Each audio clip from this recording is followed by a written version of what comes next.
Putain, pourquoi je m'attaque à Zidane? Mais pourquoi tu fais cette vidéo? T'as les partiels qui arrivent, en plus, tu vas te prendre tous les madridistas dans la gueule.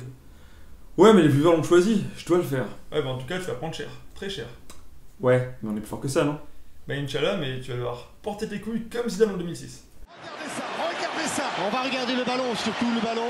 Ouais, largement. Ouais, elle est dedans sans contestation possible. Mais quel geste. quelle audace. Quelle audace. Yo tout le monde, nouveau fond, nouvelle vidéo, nouvelle vie comme on dit. Bon, aujourd'hui on s'attaque à un sujet que vous avez choisi sur la page Facebook. Comme quoi ça sert de nous suivre.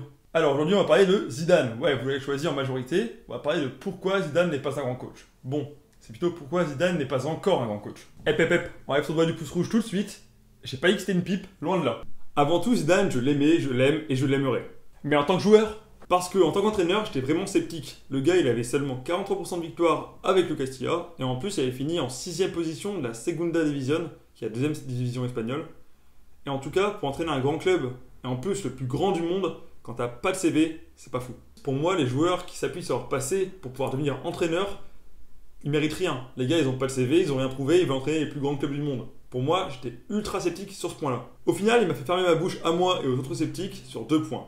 En premier, il s'est pas fait virer à la fin de saison, alors que moi, j'aurais pu parier mon chat. Et second point, il a gagné la Undécima, la 11e Ligue des Champions du club. Et ça, c'est vraiment très fort.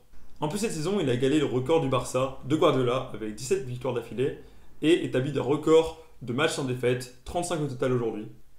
Avec ça, tu peux ajouter le fait qu'il a 73% de victoires depuis son intronisation sur le banc du Real. Et ça, c'est pas mal. Bref, si tu le connais pas, bon, si tu le connais pas, t'es un néophyte, t'es un loser, je sais pas ce que t'es. Mais en tout cas, tu vas te dire, putain, c'est le meilleur entraîneur du monde, c'est un génie. Mais Ryan, pourquoi tu dis que c'est pas un grand coach alors que, d'après ce que tu dis, il a tout réussi? Comme ce gros lourd, beaucoup de gens aimeraient qu'on compare à Guardiola, Conte, Ancelotti, etc., etc. Pour moi, c'est pas possible parce qu'il n'y a pas de vrai pas Zidane sur l'équipe. Comparé à des Guardiola, Bielsa, Conte, Mourinho, etc., qui ont eux une patte sur l'équipe, on voit que c'est leur équipe. Zidane, lui, on peut pas savoir. Tu prends n'importe quelle équipe, tu mets Zidane comme entraîneur, pour l'instant, il n'y a pas de patte Zidane. Tactiquement, c'est pas vraiment différent de ce que faisait Benitez. Ok, il a rajouté Casemiro en numéro 6, mais bon, au Real, il n'y a pas de numéro 6. Il a juste corrigé une erreur tactique que Benitez avait fait. Ensuite, on dit que le Real de Zidane est plus offensif, mais franchement non, si tu ajoutes Casemiro, t'enlèves un milieu de terrain à vocation offensive, entre guillemets, parce que quand tu mets Kovacic, c'est plus offensif que Casemiro. Quand tu mets Kroos ou Modric, c'est la même chose. Et en tout cas, il ne fait pas jouer Kovacic aujourd'hui juste parce que c'est son choix, mais il fait jouer parce qu'aujourd'hui, tous ses milieux de terrain sont blessés. Kroos et Casemiro. Donc c'est pas un choix fort, c'est un choix par défaut. Le truc qui le démarque surtout, c'est qu'en fait, c'est un meneur d'hommes. Il a vraiment réveillé le vestiaire. Bon, s'il pouvait fusionner avec Benitez, ça ferait un vrai entraîneur, un Ancelotti. Il a pris le fait qu'Ancelotti était un homme qui est très proche des joueurs. Et bien Zidane, c'est la même chose. Ensuite, on va parler du record de victoires d'affilée et aussi du record de matchs sans défaite. Oui, c'est ouf. Mais par contre, je vais être pointilleux sur le fait qu'on ne peut pas comparer ce record à celui de Guardiola. Parce que de 1, Zidane, son équipe, elle ne marche pas sur les équipes en face. Marcher, pas elle marche pas, elle gagne pas. C'est qu'elle ne marche pas, elle les écrase pas.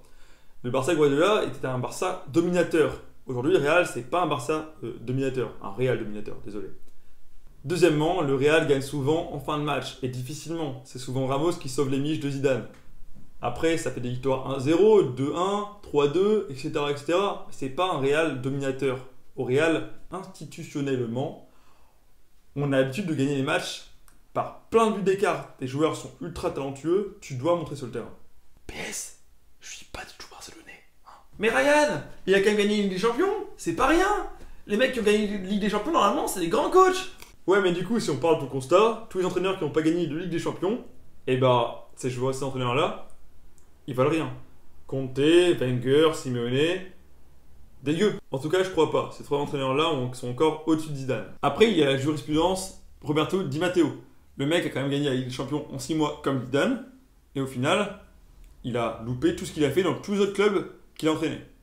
Bon, j'espère pas ça à Zidane, mais bon, on verra bien sur le long terme. Et dernier point sur lequel je veux revenir, c'est qu'en fait, Zidane, l'année dernière, son parcours n'est pas non plus génial. Son parcours en Ligue des Champions, il n'a pas été tout rose. Hein.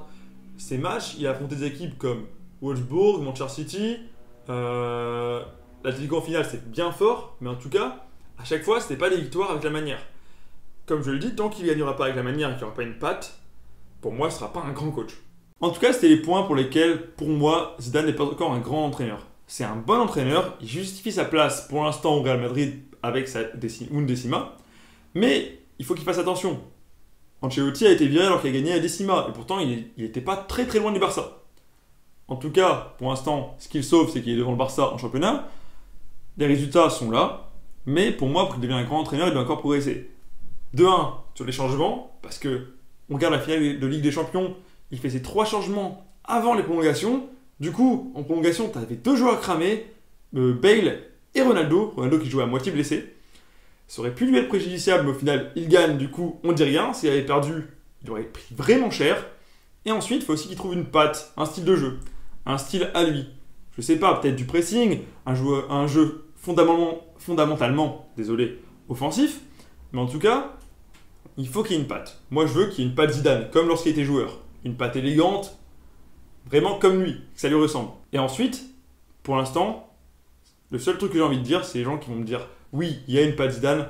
Pour moi, une patte Zidane, c'est pas le fait de t'appuyer sur des individualités. Tu peux pas gagner juste avec des individualités. Il faut un collectif.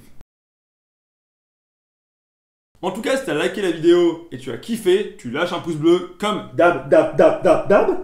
Et ensuite, n'hésite pas à nous suivre, à me suivre en tout cas sur les réseaux sociaux. Ils vont être dans la description.